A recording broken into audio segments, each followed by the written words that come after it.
The room was dark, only a faint glow of the streetlight slipping through curtains.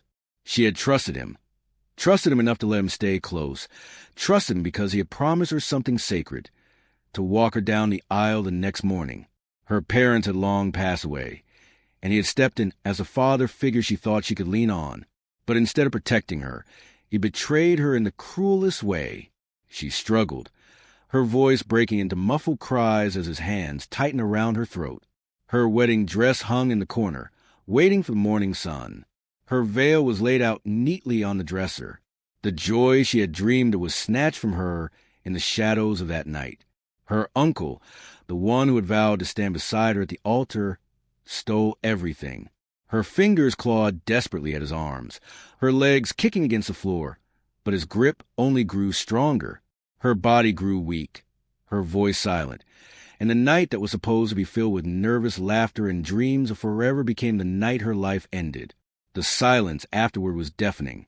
He stood over her, breathing heavily, his hands shaking, not from guilt, but from the weight of what he'd done.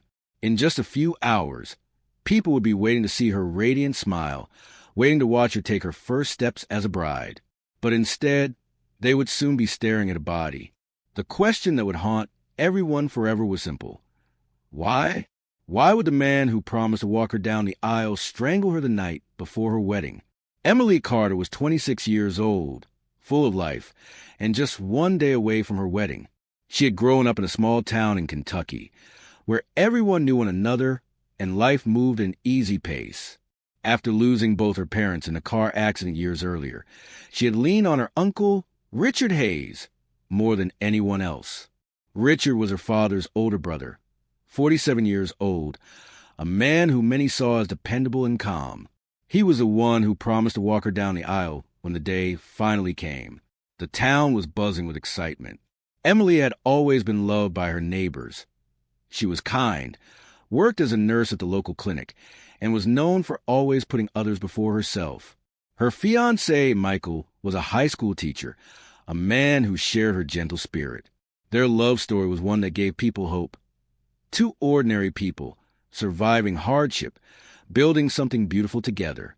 The day before the wedding was filled with small, joyful chaos. Emily and her bridesmaids tried on dresses one last time. Michael rehearsed his vows in front of his friends. And Uncle Richard, well, he sat quietly in the corner of the living room during the rehearsal dinner, sipping his drink, offering his occasional smile.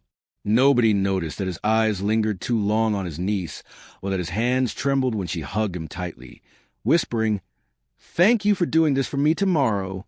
As the night wound down, Emily returned to her apartment to rest. She wanted to be fresh-faced for the big day. Her uncle insisted on stopping by later, saying he just wanted to check on her and make sure everything was ready for the morning. Emily thought nothing of it. He was family. The town went to bed dreaming of a beautiful wedding. But behind Emily's closed doors, another story was about to unfold, one that would shatter not only her future but the trust of an entire community. When the morning sun rose and her bridesmaids came knocking on her door, they didn't hear her cheerful laugh. They didn't hear her excited voice. What they found instead was a silence so heavy it chilled their bones. They pushed the door open. What they saw inside would change everything. The door creaked open, and the smell hit them first, a heavy, stale odor that didn't belong in a home where joy was supposed to live. Emily's maid of honor, Rachel, froze in the doorway. "Emily!" she called softly, her voice already trembling. There was no answer. They stepped inside, their heels clicking against the hardwood floor. The living room was quiet, untouched, except for the folded veil still resting on the dresser. But when they entered her bedroom, the screams erupted. Emily was lying on the floor, her skin pale, her eyes open but lifeless. The lace robe she had worn was torn, her body showing clear signs of struggle. Around her neck were deep bruises, finger-shaped shadows that told the truth before anyone could even say it out loud. Rachel collapsed to the floor, crying uncontrollably. Another bridesmaid fumbled with her phone, calling 911, her hands shaking so badly she could hardly press the numbers. Within minutes, sirens wailed through the quiet Kentucky neighborhood. Patrol cars and an ambulance pulled up, lights flashing. Neighbors gathered outside, whispering in horror. This wasn't supposed to happen. Not here, not to Emily, not on her wedding day. Detective Laura Mitchell was one of the first on the scene. A 39-year-old investigator with 15 years of experience. She had seen tragedy before, but something about this case hit her harder than usual. Maybe it was a veil hanging so perfectly on the dresser. Maybe it was the way the bridesmaids clutched each other, still in their rehearsal dresses from the night before, crying into one another's shoulders. Or maybe it was the fact that Emily's wedding was supposed to happen in less than 4 hours. The detective knelt by the body, taking in the details. The torn fabric, the bruising on the neck, the marks on her arms that showed she had fought back with everything she had. This was an accident. This was deliberate. This was personal. Get the fiancé. Laura ordered one of the officers. He needs to be notified immediately. By the time Michael arrived, escorted by officers, he was frantic, his eyes red from tears that hadn't even had time to fall fully. He pushed past the yellow tape, screaming her name. It took 2 officers to hold him back. No, that's not her. She was supposed to be waiting for me. She was supposed to walk down the aisle. His words cracked, his body shaking as he dropped to his knees. Detective Mitchell guided him to the side, her voice firm but gentle. Michael, I'm so sorry, but I need to ask you something. Did Emily seem worried about anything last night? Did she tell you about anyone bothering her? Michael shook his head violently. No. She was happy. She was excited. She said her uncle was going to stop by just to check on her. That's it. He was going to walk her down the aisle. Why are you asking me this? The words her uncle lingered in Laura's mind like a flare in the dark. She hadn't yet met him, but she filed the detail away instantly. Meanwhile, crime scene techs moved carefully around the room. They bagged evidence. Sheets, strand of hair, broken pieces of fabric. A glass sat on the nightstand, half full, smudged with fingerprints. There were no signs of forced entry, no broken locks, no shattered windows. Whoever had done this, Emily had let them in willingly, and that narrowed the circle of suspects in a terrifying way. Outside, as the crowd of neighbors grew larger, whispers traveled like wildfire. She was supposed to get married today. Who would do something like this? Did you hear it was her uncle who found her last night? But that wasn't true, because Richard Hayes hadn't shown up at all. Detective Mitchell looked at the body one last time before standing, her jaw tight. She knew 2 things for certain. This was no random attack, and the killer was someone close. And in her gut, she felt that the smiling, quiet uncle might not be so innocent after all. The question was, where was he now? Detective Laura Mitchell sat in her unmarked car, notebook open, staring at the quiet Kentucky neighborhood. The wedding decorations still hung on porches down the street. White bows, string lights, flowers. All of it now felt eerie, mocking the tragedy that had unfolded. Inside the house, Emily's body had been removed, but the questions remained. The fiancé, Michael, had been taken to the station for further questioning. His alibi, spending the night with his groomsmen, was holding up so far, but Detective Mitchell knew better than to dismiss anyone too quickly. In her line of work, grief could be real, but it could also be an act.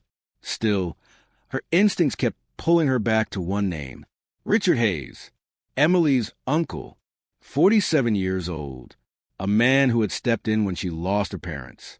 To the outside world, he was dependable, quiet, trustworthy, but Mitchell knew appearances were often a mask. She asked her team to pull his background. Within hours, the report came in. Richard had no major criminal record, a few traffic tickets, nothing serious. He worked odd construction jobs around town, lived alone in a small house just 10 minutes away. But buried in the notes was something that caught her attention. Years ago, an old girlfriend had filed a restraining order against him. The details were vague. The case eventually dropped, but it hinted at a side of him most people hadn't seen. Detective Mitchell decided to pay him a visit.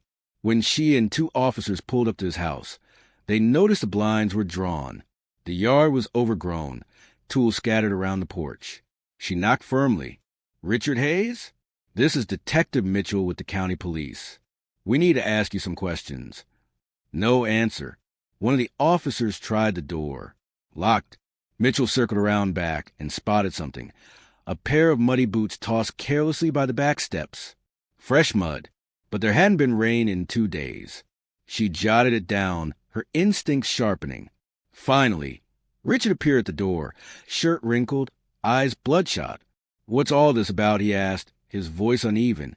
"We need to talk about Emily Carter," Mitchell said. The mention of his niece's name made him freeze for just a moment. Then he forced a frown. "Terrible. Just terrible. She was like a daughter to me. Where were you last night?" Mitchell asked. He rubbed the back of his neck. "At home. Fell asleep watching TV. I didn't know until this morning." "Did you see Emily yesterday evening?" His jaw tightened. "Yeah, at the rehearsal dinner. That's all." Mitchell studied him closely. His answers were quick, but his body told a different story. His hands twitched at his sides. His eyes avoided hers. "We may need you to come down to the station later," she said, "to give a formal statement." Richard nodded, but his face betrayed annoyance more than grief. Back at the station, the forensic team had processed some of the evidence from Emily's apartment. The fingerprints on the glass? A match to Richard Hayes. That didn't prove murder. After all, he was family, and family came by often. But combined with his odd behavior, it raised suspicion. The detectives also found something else. Fibers under Emily's fingernails, suggesting she had fought back hard against her attacker. The lab was working to match them to Richard's clothing. Meanwhile, news of Emily's death had spread. The church where the wedding was supposed to take place turned into a gathering spot for mourners, holding candles instead of flowers. Her friends, her co-workers, her community, they all wanted answers. Detective Mitchell stood outside the station that evening, watching reporters gather, microphones in hand, eager for a statement. Pressure was mounting fast. But what troubled her most was this. If Richard was a killer, why had he agreed to walk Emily down the aisle? Why kill her the night before her wedding? The answer, she feared, might be darker than anyone wanted to admit. And then, just as she sat back at her desk, a uniformed officer rushed in. "Detective, you need to see this. We found something in Richard Hayes' trash." Mitchell stood, her pulse quickening. "What is it?" The officer set a plastic bag on her desk. Inside was a strip of torn lace, identical to the robe Emily had been wearing when she was killed. Mitchell's stomach sank. This wasn't just suspicion anymore. This was evidence. But would it be enough to break him before he slipped away? Detective Laura Mitchell sat in the interrogation room, the fluorescent lights humming above. Across the table sat Richard Hayes, arms crossed, eyes narrowed. He looked more annoyed than nervous, as though being here was just an inconvenience. "We found your fingerprints on Emily's glass," Mitchell began calmly, "and a torn piece of lace matching her robe in your trash." Richard let out a dry laugh. "She was my niece. I stopped by her place all the time. As for the lace, maybe she gave it to me when she was trying on outfits for the wedding." "You're reaching." Mitchell studied him. His words were slippery, his tone defensive, but she had seen men like him before. Men who thought they were smarter than everyone else. "Richard," she said softly, "Emily trusted you. She told her fiancé you were stopping by to check on her. What really happened in that apartment?" He leaned forward, lowering his voice. "I love that girl, like my own, and now she's gone. You want to pin it on me, because I was close? That's pathetic." Despite the evidence, Richard wouldn't budge. Without a confession or a DNA match, Mitchell knew the case wasn't strong enough for an arrest yet. The district attorney wouldn't risk it. Her team had to dig deeper. Over the next week, the investigation stretched long and frustrating. Richard's lawyer fought every request, pushing back against search warrants. The forensic lab was swamped, delaying the fiber and DNA results. Meanwhile, the public grew restless.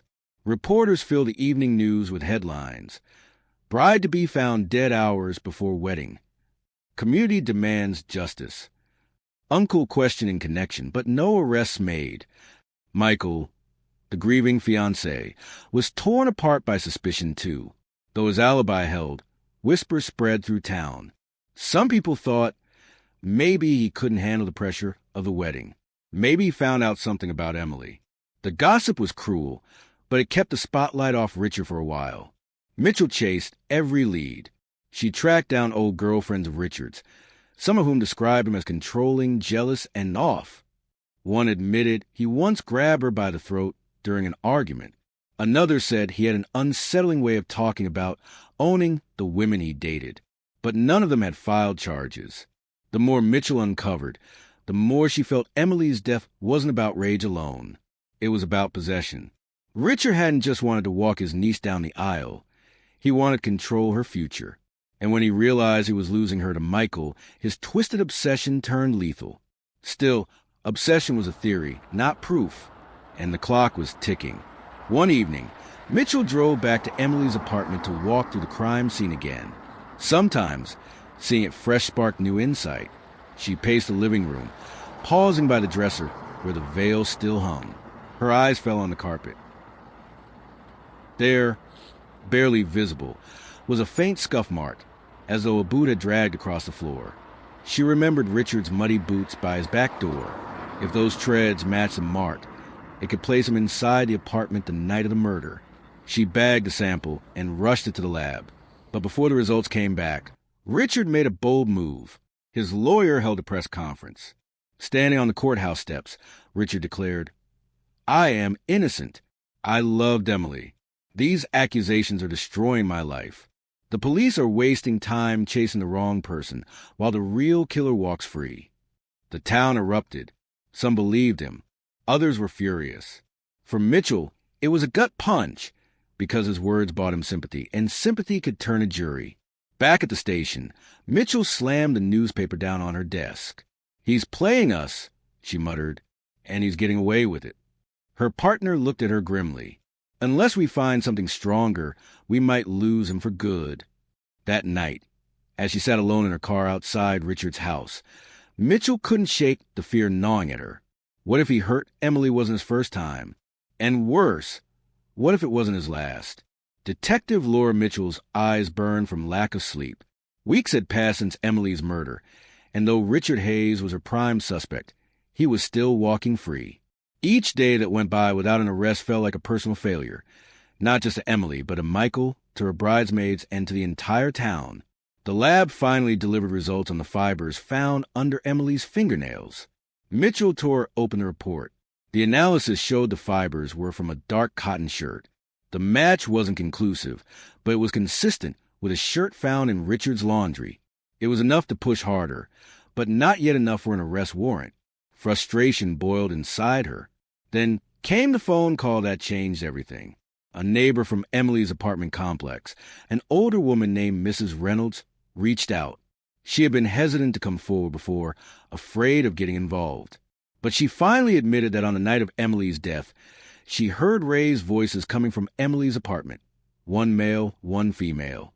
"I heard her yell, 'Stop, Uncle Richard.'"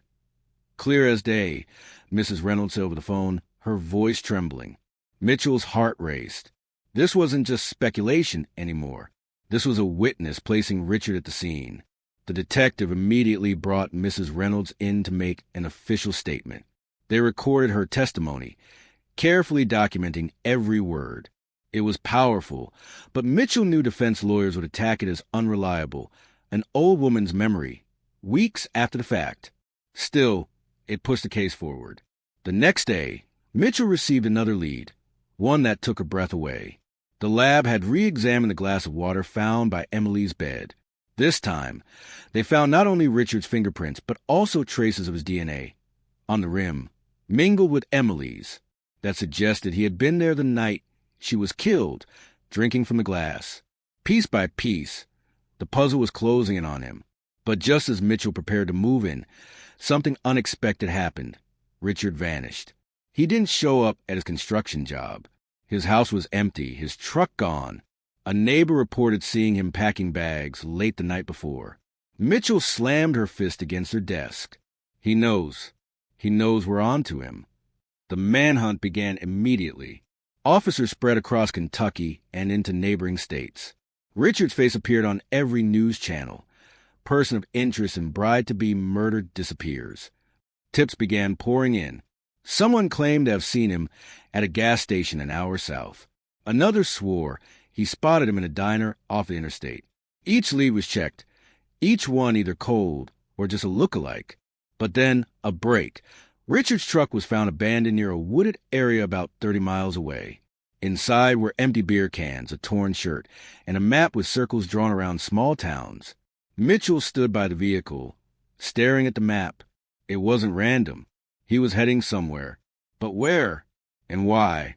As officers combed the woods, Mitchell's phone buzzed with a new alert from the lab.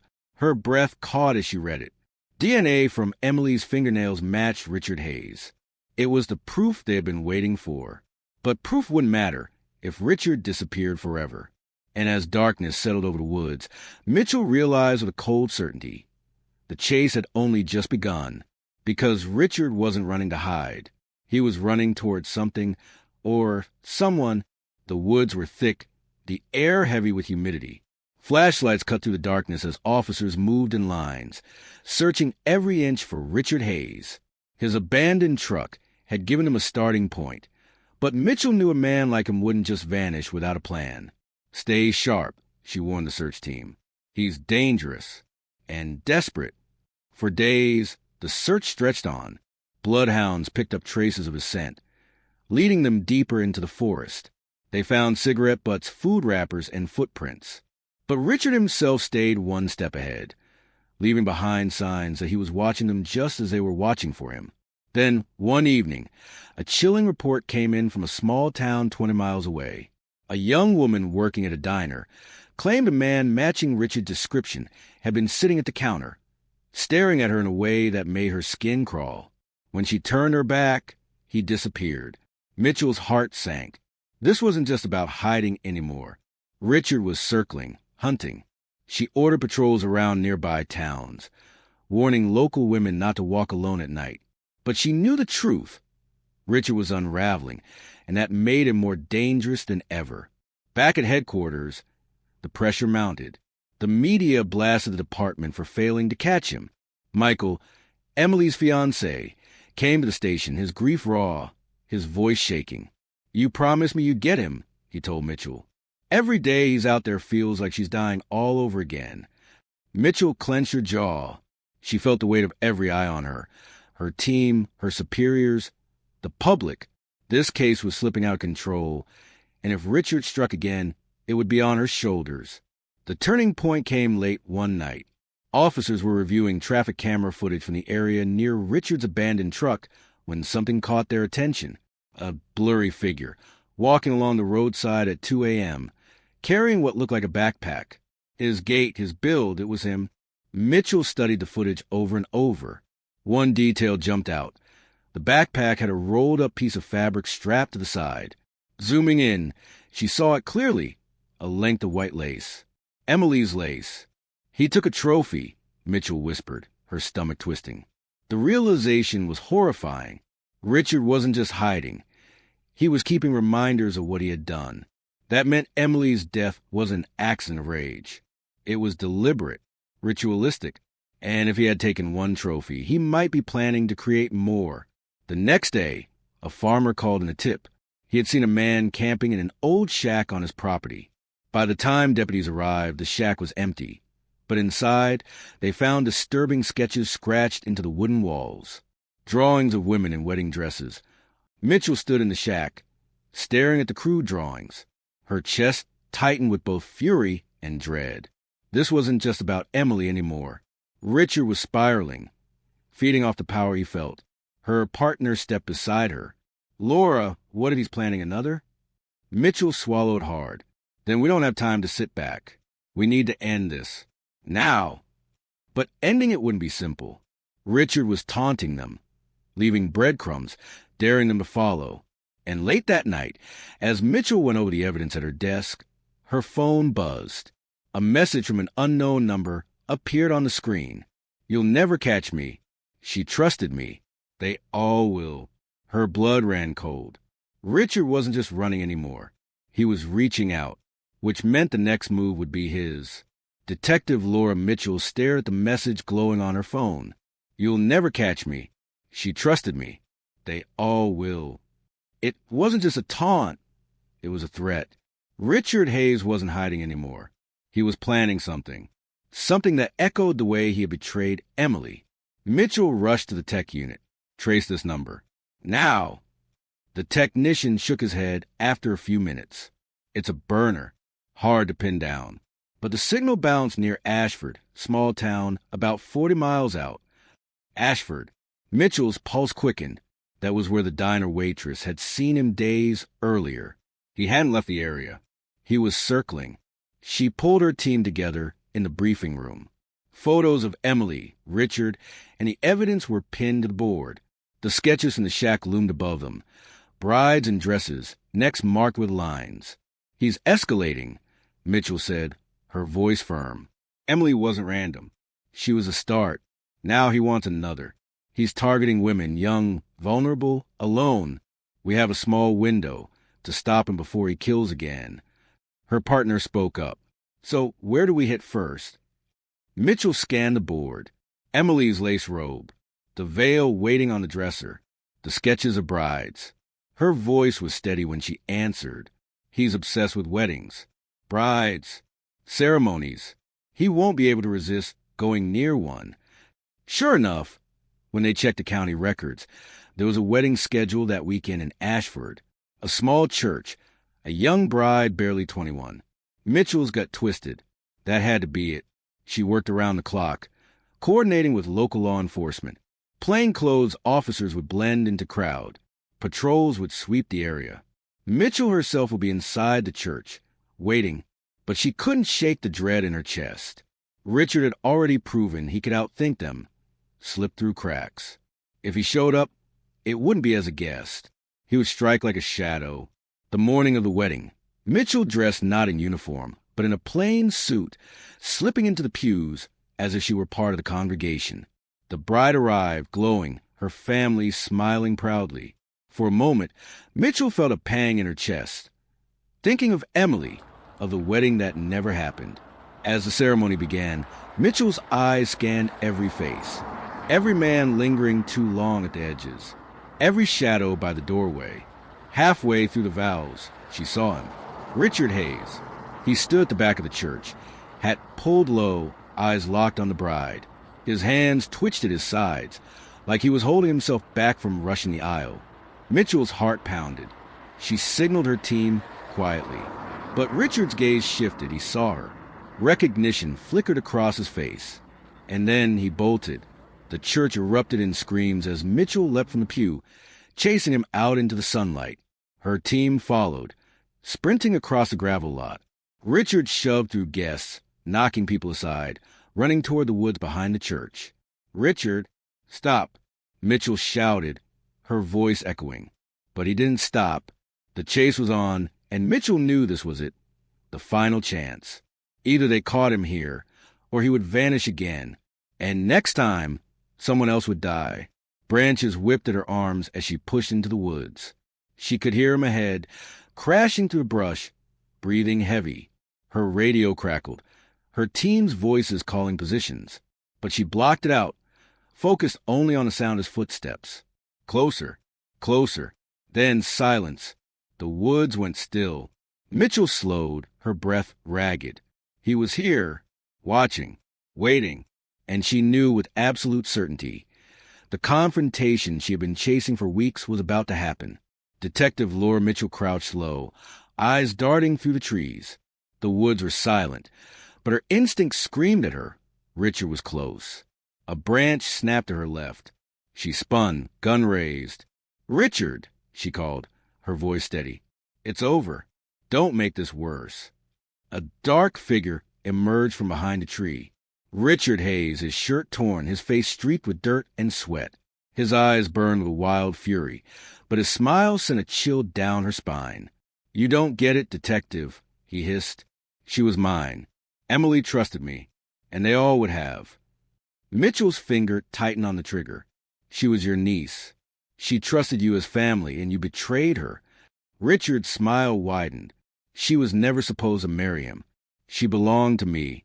That wedding dress should have been for me." The words hung in the air like poison.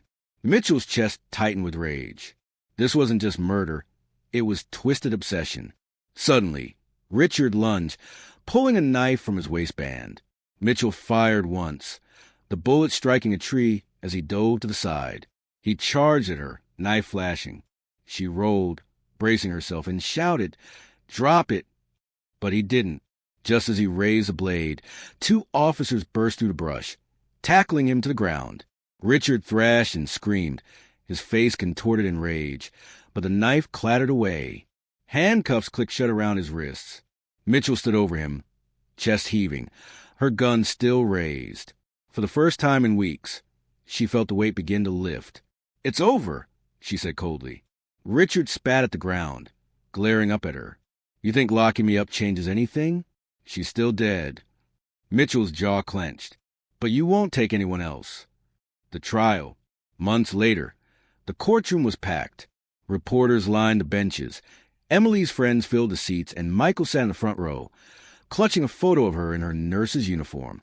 Richard sat at the defense table, no longer wild-eyed, but smug, as if he still believed he could talk his way out.